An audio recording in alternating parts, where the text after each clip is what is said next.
여러분 안녕하십니까? 이어서 포항에서 전해드립니다. 경북 동해안은 점차 맑아지겠지만 낮부터 찬바람과 함께 기온은 떨어지겠습니다. 오늘 아침 최저기온은 5도에서 7도였고 낮 최고기온도 9도에서 10도로 예상되지만 오후에 바람과 함께 기온이 낮아지겠습니다. 내일 아침 최저기온은 영하 2도까지 떨어지겠고 낮 최고기온도 6, 7도에 머물겠습니다. 바다의 물결은 앞바다는 1에서 2m, 먼 바다는 2에서 3m로 일겠고 내일은 더 높아지겠습니다. 경주시와 포항시는 형산강 상생로드를 시작으로 상생협력 프로젝트를 진행해 왔는데요. 새해에도 동해남부선 폐선 부지 활용이나 관광상품 공동 마케팅, 또 형산강 수질오염 대책 등 다양한 분야의 협력을 강화해 나갈 계획입니다. 김형일 기자가 보도합니다. 경주시와 포항시는 지난해 상생로드 개통식을 시작으로 새로운 상생협력의 장을 열었습니다. 현재 조성된 7.5km 구간에 이어서 올해 28억 원이 투입돼 10여 킬로미터가 추가로 조성될 예정입니다. 상생로드를 포함한 형산강 프로젝트는 오는 2025년을 목표로 문화, 관광, 환경 분야의 53개 사업이 다양하게 추진될 예정입니다. 형산강 역사문화공원 조성 사업과 수상테마공원 조성 사업이 이미 착수되었습니다. 긴밀한 협력을 통해서 상생 발전을 위해 최선을 다할 것입니다. 이 밖에도 형산강 생태계 조사와 동해남부선 폐선 부지의 공동 활용, 형산강 전국 용선대회 공동 개최 등 폭넓은 분야의 상생 협력이 추진되고 있습니다. 에코 생태 탐방로 조성, 또 상생 인도교 등 선도 사업을 본격적으로 추진하게 되겠습니다. 상생 발전을 더 가속화해 나가는 한 해가 될 것입니다.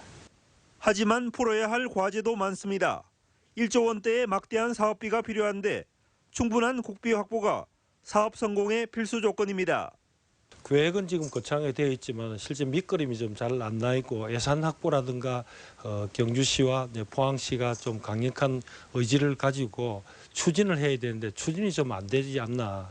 특히 인공구조물 조성에만 치중하는 등 보여주기식 사업에만 그칠 경우에는 두 지역의 상생 발전이라는 본연의 목적이 퇴색될 수도 있습니다.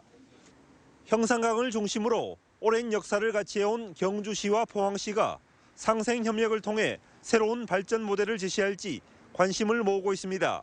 MBC 뉴스 김형일입니다. 경상북도와 포항시는 야생 조류의 분변에서 AI 바이러스가 검출되자 선제 대응에 나섰습니다.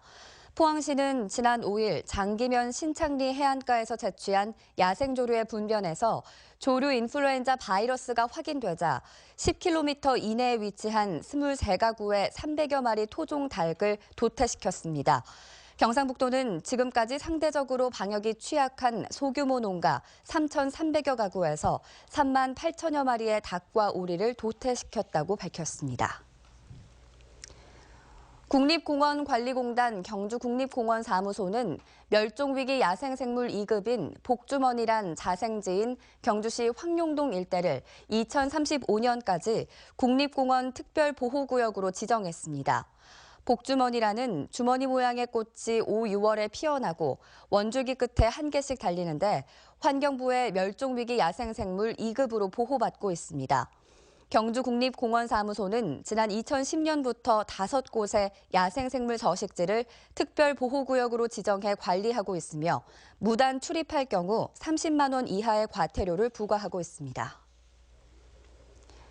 포항시는 미세먼지를 줄이기 위해 연식이 오래돼 매연 발생이 많은 차량을 중심으로 노후 경유차 조기 폐차 보조금 지원 사업을 추진합니다.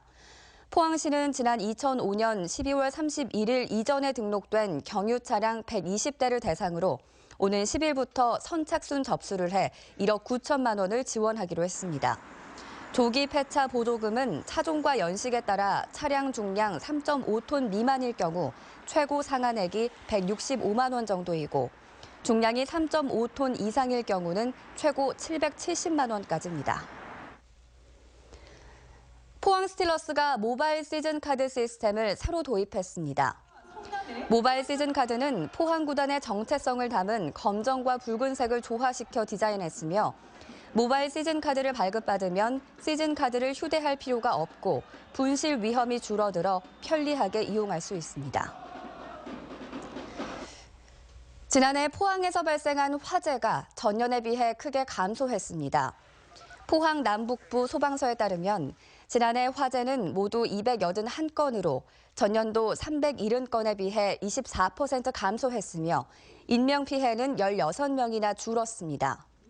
소방서는 불조심 강조의 달 운영과 겨울철 소방안전대책 추진 등이 좋은 성과를 낸 것으로 분석했습니다. 경북 도내 농산물 도매시장에서 유통된 농산물은 잔류농약으로부터 대체로 안전한 것으로 나타났습니다. 경북보건환경연구원이 지난 1년 동안 공영 도매시장에서 과일과 채소류 등 600여 건을 수거해 잔류농약을 검사한 결과 550여 건에서는 농약이 전혀 검출되지 않았습니다. 또 사과와 딸기, 깻잎, 상추 등 62건에서 살충제 등 22종의 농약이 검출됐지만 허용 기준치 이내였고 홍고추 1건만 살충제가 허용 기준치를 초과해 회수 폐기했습니다. 지난해 울릉도 주변 바다는 예년에 비해 잠잠했던 것으로 조사됐습니다.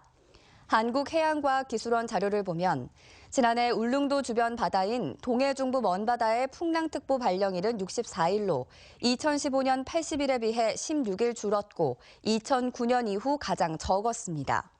바다가 잠잠해지면서 지난해 육지와 울릉도를 연결하는 여객선은 연간 284일 운항했으며 결항률은 22.4%에 그쳤습니다.